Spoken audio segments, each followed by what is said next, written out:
Assalamualaikum warahmatullahi wabarakatuh. Perkenalkan, kami dari kelompok pertama yang beranggotakan saya sendiri, Krisna Lontara, lalu ada Ivan Eko Priyono, kemudian Anissa, lalu Audita Amalia, lalu Amalia Solihah, kemudian Muhammad Noval, dan terakhir Widi Sabdan.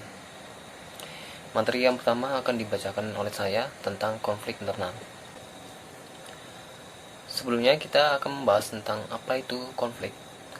Konflik merupakan salah satu esensi dari kehidupan dan perkembangan manusia yang mempunyai karakteristik yang beragam. Manusia memiliki perbedaan jenis kelamin, serta sosial dan ekonomi, sistem hukum, bangsa, suku, agama, kepercayaan, aliran, politik, serta budaya dan tujuan hidupnya. Dalam sejarah umat manusia, perbedaan inilah yang selalu menimbulkan konflik. Selama ini masih ada perbedaan tersebut, konflik tidak dapat dihindarkan dan selalu akan terjadi. Lembaga-lembaga bagian dari proses perkembangan manusia juga tidak terlepas dari berbagai macam konflik. Banyak yang beranggapan bahwa konflik itu selalu menimbulkan dampak negatif. Padahal, dalam kondisi tertentu, konflik justru sangat diperlukan untuk kepentingan perubahan dan pengembangan kepribadian seseorang. Konflik dapat terjadi antara individu, antar kelompok-kelompok, dan antar organisasi-organisasi. Apabila dua orang individu masing-masing berpegang pada pandangan yang sama sekali bertentangan, tanpa ada kompromi, kemudian menarik kesimpulan yang berbeda dan cenderung bersifat toleran, maka dapat dipastikan akan timbul konflik tertentu. Lalu, apakah yang dimaksud konflik internal itu sendiri? Konflik internal adalah suatu perselisihan yang terjadi di dalam sebuah organisasi, baik itu terjadi antar anggota di dalamnya maupun antar anggota dengan pihak pengurus organisasi. Konflik internal yang terjadi dalam sebuah organisasi akan sangat berpengaruh terhadap perkembangan dan berjalannya seluruh kegiatan dalam organisasi tersebut, karena ada dampak negatif dan juga positif yang ditimbulkan dari adanya konflik internal ini. Sehingga model penyelesaian konflik internal ini harus benar-benar tepat sehingga bisa menghasilkan penyelesaian yang tuntas secara keseluruhan serta efektif dan efisien.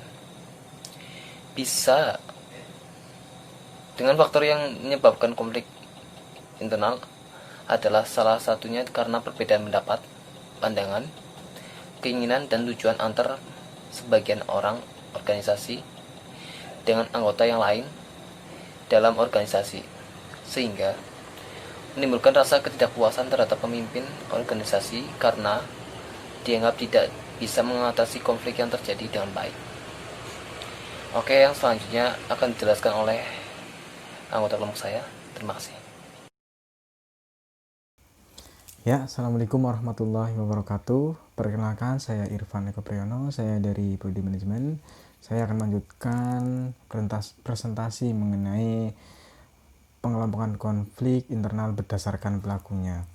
Ada 3 jenis pengelompokan konflik berdasarkan pelakunya. Yang pertama itu adalah konflik personal, yang kedua konflik intragrup, dan yang ketiga adalah konflik intergrup. Yang pertama, konflik internal, konflik personal. Apa itu konflik personal? Jadi konflik personal adalah konflik yang terjadi antara individu satu dengan individu yang lainnya.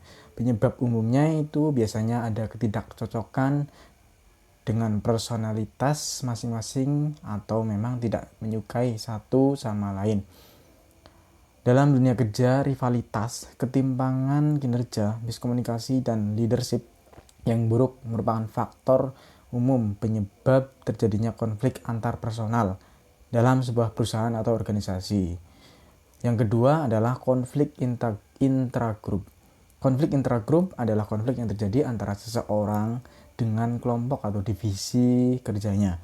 Penyebab utamanya biasanya senioritas, posisi jabatan, dan terbatasnya akses untuk menyampaikan pendapat. Kelompok yang memiliki masalah ini umumnya memiliki kinerja yang buruk dan saling lempar tanggung jawab. waktu yang seharusnya digunakan untuk menyelesaikan masalah bersama-sama malah digunakan untuk menjatuhkan satu dengan yang lain, satu sama lain. Yang terakhir atau yang ketiga adalah konflik intergroup. Jadi jenis konflik internal ini adalah konflik yang terjadi antar divisi dengan divisi yang ada dalam sebuah organisasi atau perusahaan.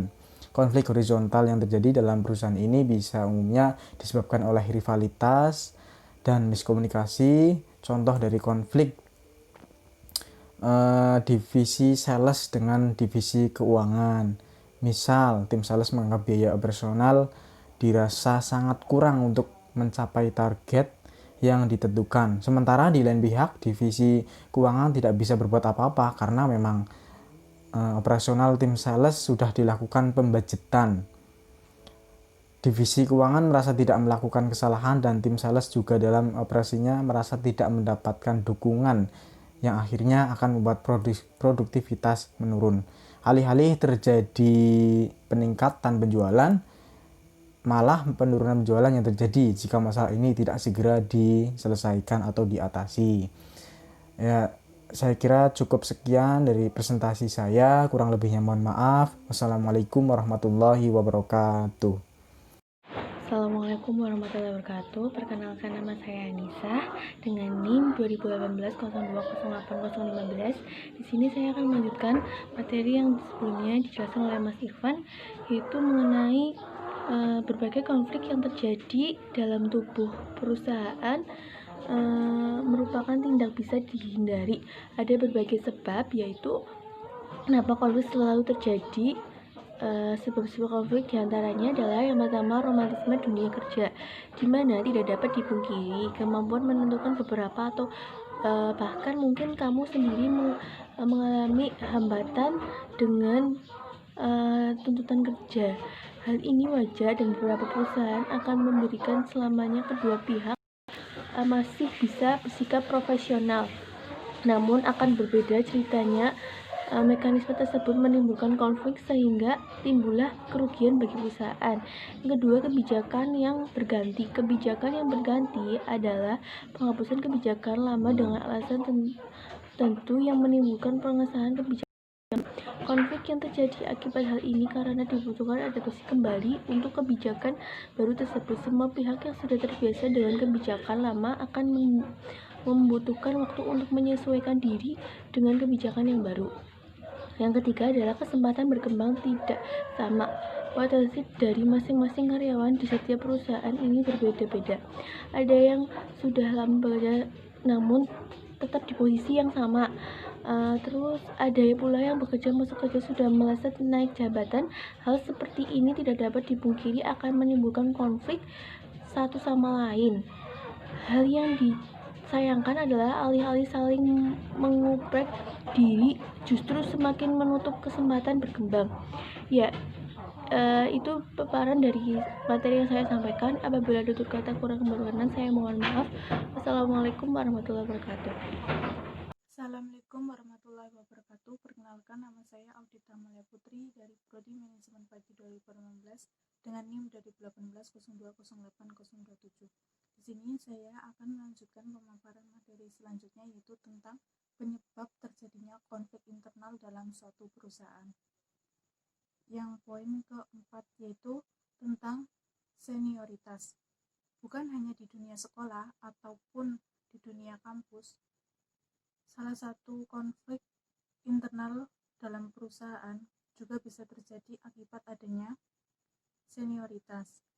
Hal ini tentu saja tidak dibenarkan, namun seakan sudah menjadi watak beberapa senior kantor atau perusahaan untuk memandang rendah juniornya.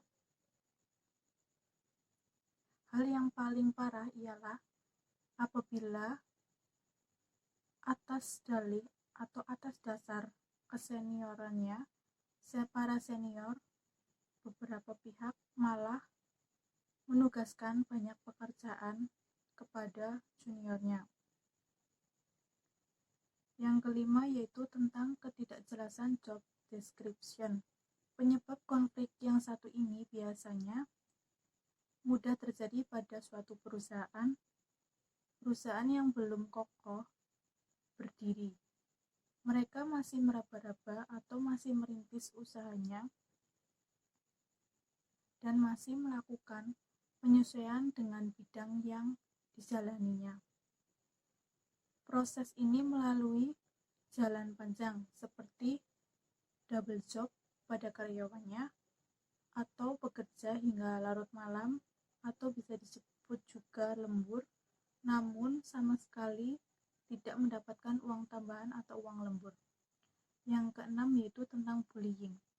Bullying di era sekarang atau di zaman sekarang semakin terekspos atau semakin banyak kasus-kasus yang terjadi di perusahaan karena semakin beraninya korban atau orang-orang di sekitar korban yang berani speak up. Permasalahan akibat bullying akan semakin parah jika tidak ada peran atasan perusahaan untuk menjadi penengah masalah ini. Yang ketujuh yaitu tindakan pasif agresif. Terakhir, penyebab konflik internal di dalam perusahaan yaitu tentang pasif agresif, artinya sabotase. Tindakan ini merupakan tindakan yang paling tidak menguntungkan pihak tertentu atau pihak manapun. Contohnya pada perilaku ini adalah ketika muncul sebuah kesalahan, maka akan ada seseorang yang akan disalahkan atau yang akan dijadikan kambing hitam pada masalah tersebut. Sekian pemaparan dari saya. Apabila ada kesalahan dalam pemaparan materi dari saya mohon maaf. Assalamualaikum warahmatullahi wabarakatuh. Warahmatullahi wabarakatuh. Perkenalkan, nama saya Amalia Soleha.